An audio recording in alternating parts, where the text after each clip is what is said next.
गंगापुर काफी बड़ा गांव था।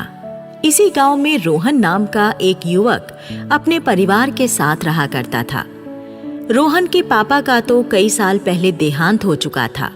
अब रोहन अपनी पत्नी सुगंधा और बहन ज्योति और विधवा माँ के साथ रहा करता था। रोहन एक अच्छा डॉक्टर था।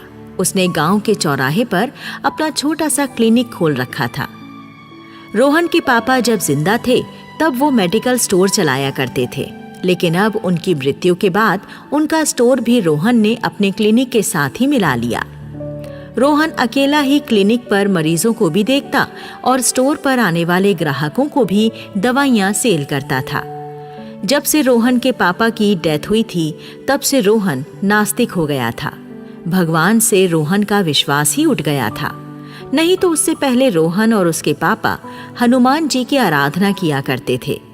रोहन के पापा ने तो एक छोटे साइज की सुंदर सी हनुमान जी की प्रतिमा अपने मेडिकल स्टोर में स्थापित की हुई थी, जो कि अभी तक स्टोर में ही स्थापित थी।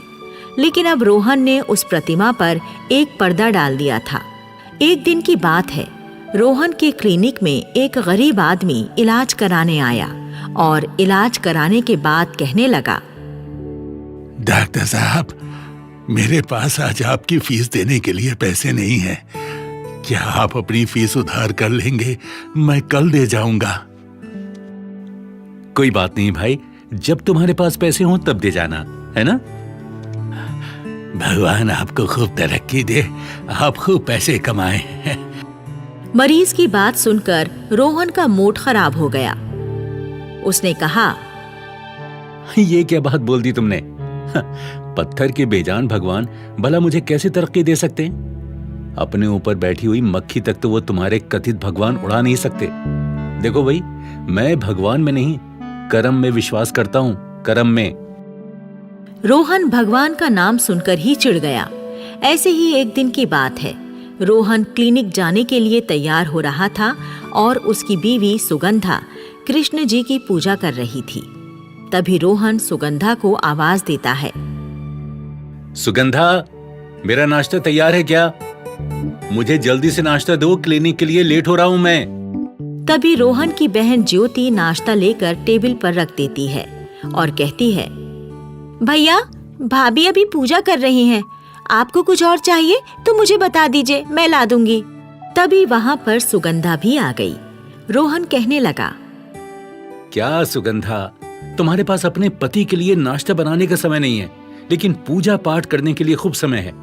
अरे आखिर क्या मिलता है तुम्हें इन भगवानों की पूजा करके? अरे रोहन, ये कैसी बातें कर रहे हो आप? ठीक है, आपकी आस्था किसी भगवान में नहीं है, लेकिन इसका ये मतलब तो नहीं है ना कि आप भगवान के बारे में कुछ भी बोलोगे।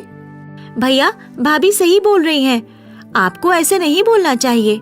अगर भगवान आपसे नाराज हो गए तो फिर क्या होगा? तुम्हारे भगवान मुझसे नाराज होते हैं तो हो जाएं, उससे मुझे कोई फर्क नहीं पड़ता। तुम्हारे भगवान जी ना किसी का फायदा कर सकते हैं ना नुकसान कर सकते हैं। ये सब अंधविश्वास की बातें हैं। सुनिए, भगवान के अस्तित्व को नकारने से भगवान का अस्तित्व समाप्त नहीं हो जाता। ईश्वर सर्वशक्तिमान है, उसने ही इस संसार को बनाया है। भगवान ही हम सबको संसार में पैदा करता है और वो ही हमारी रक्षा करता है। अच्छा, भगवान ही सबकी रक्षा करते हैं? तो जरा बताओ, उस समय तुम्हारे भगवान कहाँ थे जब मेरे पापा हार्ट फेल हो जाने से मर रहे थे? पता है तुम्हें, मैंने कितनी प्रार्थना की थी भगवान से, तब उन्होंने मेरे पापा की रक्षा क्यों नहीं की थी? ओह, अब मैं आपको कैसे समझाऊं? भाग्य में जो लिखा होता है इंसान के साथ वही होता है। विधि के विधान को भगवान बदलते नहीं हैं। भगवान के नाम से ही रोहन को चिढ़ हो जाती थी। वो किसी के भी समझाने से समझने को तैयार नहीं होता था। इसलिए रोहन अपनी पत्नी से भी चिढ़ गया और बिना नाश्ता किए घर से चला गया।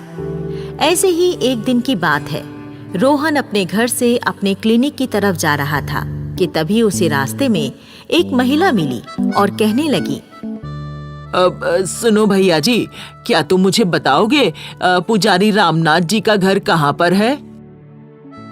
देखिए, आप यहाँ से सीधे चली जाइए, आगे जाकर एक सरकारी नल आपको मिलेगा।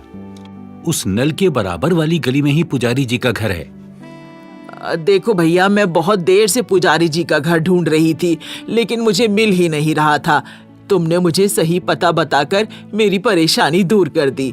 भगवान तुम्हारा भला करे भैया, भगवान तेरा धन्यवाद। अरे वाह, तुम्हें पता मैंने बताया है और धन्यवाद भगवान को दे रही हो। भगवान को धन्यवाद देना था तो पता भी अपने भगवान से ही पूछ लेती ना। ये बोलकर रोहन आगे बढ़ गया। हैं? बड़ा ही अजीब आदमी है ये। भगवान को धन्यवाद देने पर कैसे चिढ़कर चला गया। ऐसे ही एक दिन की बात है। रोहन अपने मेडिकल स्टोर पर एक कस्टमर की दवाइयां निकाल रहा था। तभी एक धार्मिक संस्था के कुछ लोग चंदा इकट्ठा करने के लिए रोहन के पास आए और कहने लगे, रोहन बाबू, हनुमान मंदिर का मेन गेट बहुत ही जर्जर हो रहा है। गेट की रिपेयरिंग करवानी है। हनुमान जी के नाम पर कुछ चंदा हमें दे दीजिए। देखिए, गरीबों की मदद के लिए या समाज की भलाई के कामों के लिए मैं चंदा दिल खोल कर दे दूंगा, लेकिन किसी भगवान के लिए चंदा नहीं दूंगा। डॉक्टर साहब, तुम्हारे पापा तो हनुमान जी के बहुत बड़े भक्त थे, लेकिन तुम ये कैसी बातें कर रहे हो? क्या हो गया है तुम्हें? अरे भाइयों, ये डॉक्टर नास्तिक हो गया है, नास्तिक। भगवान के बारे में उल्टी सीधी बातें करने लगा है ये। चलो इसकी दुकान से चलो, आगे चलते हैं। सारे लोग वापस चले गए। फिर थोड़ी देर बाद शाम हो गई और अचानक ही मौसम भी खराब हो गया। लाइट भी चली गई। अरे, आज ये मौसम अचानक खराब कैसे हो गया? ऊपर से लाइट भी चली गई है। मोमबत्ती जला देता हूँ। रोहन मोमबत्ती जलाकर अपने स्टोर में बैठ गया। फिर हल्की हल्की बारिश शुरू हो गई। तभी एक 12-13 साल की गरीब सी लड़की रोहन के स्टोर में आकर कहने लगी, अंकल, मेरी माँ को अस्थमा है। उनकी सांस आज बहुत फूल रही है। आप कोई अच्छी सी दवाई दे दो। अच्छा, पीने का एक सिरप दे देता हूँ। दिन में 2 बार पिलाना, आराम आ जाएगा। ठीक है, दे दीजिए। 110 रुपए का है ये सिरप। तुम मुझे 100 रुपए ही दे दो। लड़की रोहन को 100 का नोट दे देती है और जैसे ही रोहन दवा देने के लिए रैक की तरफ पलटता है, हवा का एक झोंका आया जिससे मोमबत्ती बुझ गई। धत तेरे की, मोमबत्ती भी बुझ गई। फिर रोहन ने अंधेरे में ही टटोल कर एक सिरप उठाया और उस लड़की को दे दिया। लड़की वो सिरप लेकर चली गई। फिर थोड़ी देर बाद लाइट आ गई। अचानक ही रोहन की नजर उस खाली जगह पर पड़ी जहां से सिरप उठाकर उसने उस लड़की को दिया था और फिर रोहन घबरा गया। अरे हो नो, मुझसे इतनी बड़ी मिस्टेक कैसे हो गई? मैंने अंधेरे में उस लड़की को अस्थमा की जगह खटमल मारने वाली दवाई दे दी। उसकी माँ तो उसे पीकर मर जाएगी। अब मैं क्या करूं? मैं तो उस लड़की को जानता भी नहीं। कहाँ रहती है वो, मुझे तो ये भी नहीं पता। नहीं तो मैं उसके घर जाकर अपनी गलती सुधार लेता। अब क्या करूं मैं? मैंने इतनी बड़ी लापरवाही क्यों की? मुझे दवाई देने से पहले चेक तो करना चाहिए था ना। आज मेरी गलती से उस बेचारी लड़की की मां मर जाएगी। मैं क्या करूं अब? क्या करूं?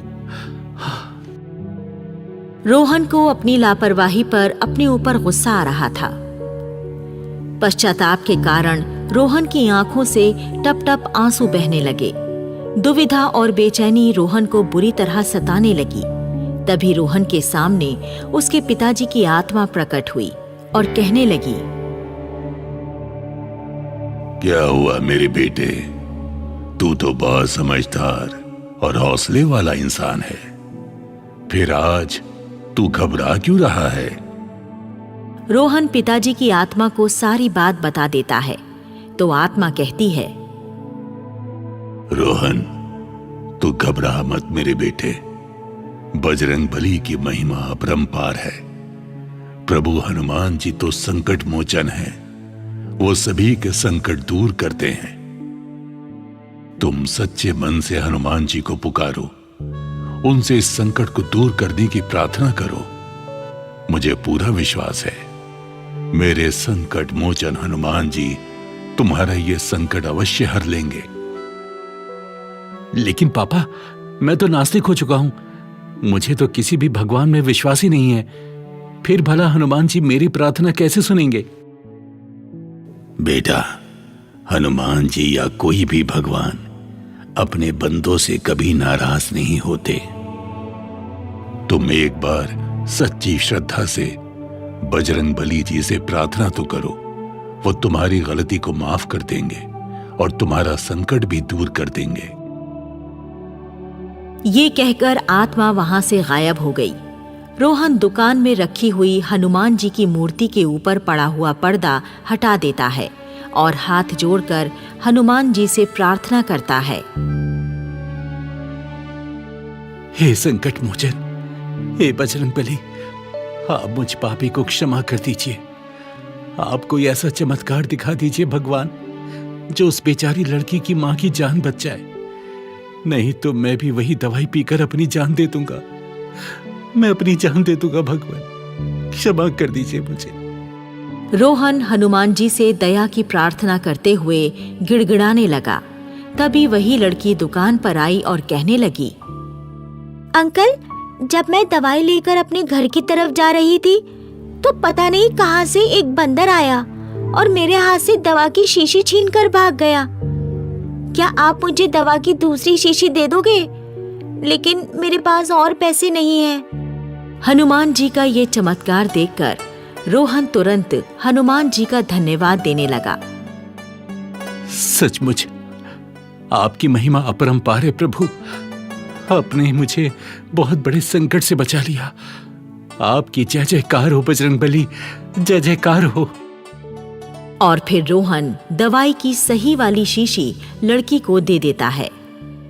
ये लो बेटी अपनी दवाई, मैं तुमसे इसके पैसे भी नहीं लूंगा। तुम इसे ले जाकर अपनी माँ को पिला दो, वो जल्दी ठीक हो जाएंगी। Thank you uncle. Hanuman ji के इस चमत्कार ने रोहन की मनोदशा ही बदल दी और अब रोहन नास्तिक नहीं रहा। वो हनुमान जी का परम भक्त बन चुका था और हनुमान जी के प्रति रोहन के मन में गहरी आस्था पैदा हो गई।